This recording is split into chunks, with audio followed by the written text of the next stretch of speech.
예수님이 하신 일도 하고 또 예수님이 하신 것보다 더 큰 일도 할 것이라. 이 말씀이 정말 이루어질 수 있을까요? 주님께서 나를 믿는 자라고 표현하셨어요. 아무나 다 예수님이 하시는 일도 하고 그보다 더 큰 일도 할 건 아닙니다. 나를 믿는 자는 이라는 표현을 쓰셨어요. 우리의 믿음을 한번 정확하게 들여다보는 말씀입니다. 우리가 주님이 기뻐하시는 일 해봅시다. 하나님이 하실 수 있는 일 그것 좀 해봅시다. 그러면 이제 여러 의견이 나옵니다. 그럴 때 이런 말이 항상 이제 발목을 잡아요. 실패할 것 같은데요. 이거 믿음으로 해본다고 해놓고 그거 안 되면 어떻게 해요?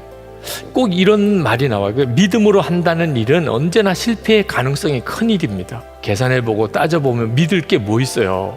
근데 여러분 꼭 기억해야 돼요. 실패의 가능성을 보는 눈이 달라져야 되는 거예요. 절대 실패는 하면 안 돼. 그러면 믿음으로 못 삽니다. 실패하지 않는 것이 능사가 아닙니다. 실패를 해도 주님이 그걸 원하시니까 실패할까 봐 아무것도 안 했습니다. 실패할 줄 알면서도 주님이 하라고 하셔서 했습니다. 주님 앞에 섰을 때 어느 쪽이 더 주님이 기뻐하시겠어요?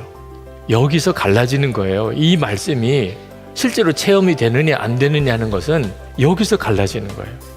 제가 15년 전에 선한목적교회 부임에 올 때 누구도 이 교회 가지 말라고 그랬어요. 가서 해결이 안 됩니다. 그 교회는 해결 안 됩니다. 저도 가만히 성편을 살펴보니까 제가 이 교회의 어떤 어려운 문제를 해결할 수 있는 능력이 제게 없어요. 저 자신이 저를 알지요. 그런데 힘들고 어려우니까 안 갈 거냐? 그게 딱 마음이 걸리는 거예요. 성공할 거냐? 자신이 없어요. 내가 해봐도 실패할 것 같아요. 그렇게 어려우니까 그러면 안 갈 거냐? 아니 주님의 일을 어렵다고 안 가면 되나? 그건 결정할 조건이 아니잖아. 주님이 가라고 하시면 가야 되는 거지. 여러 가지로 기도하고 분별해 보면서 힘들고 어려운 길이지만 잘못된 길은 아니다. 그래서 결단하고 온 거거든요. 만약에 꼭 성공해야만 가는 길, 그렇다면 저는 안 왔을 거예요. 엄두도 안 났으니까. 이제부터 무슨 일이든지 판단의 기준을 성공할 거냐 실패할 거냐로 보면 안 됩니다. 주님이 기뻐하냐 아니냐는 거예요. 이 일을 주님이 기뻐하시냐. 주님이 기뻐하시면 실패할 것 같아도 나갈 수 있는 믿음이 있어야 돼요. 되는 길만 찾아다니면 주의 일은 못하는 거예요. 안 되는 것 같고 이건 뭐 어리석은 일 같고, 근데 주님은 그 길을 가라고 하시는 거예요. 이렇게 가는 사람들이 있어야 주의 역사가 일어나는 거예요. 그러니까 옥토반만 가려고 생각하지 말고 돌짝밭도 엄청나게 귀한 복이 있는 걸 알아야 돼요. 여러분이 이 믿음이 분명하면 그러면 반드시 주님이 하시는 일도 하고 그보다 더 큰 일도 하는 역사를 경험하게 됩니다.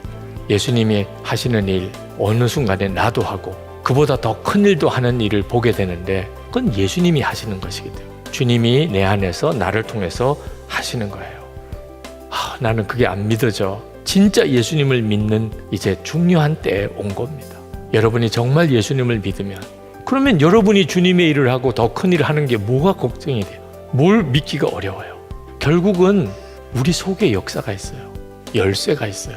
주님이 나를 통해서 당신의 일을 하실 수 있냐 아니냐는 것은 예수님과 내가 이미 연합하여 죽었고 이제는 예수님이 나를 통해서 일하신다는 것에 대해서 기쁜 마음으로 여러분들이 마음을 여셔야 그때부터 주님은 일하세요.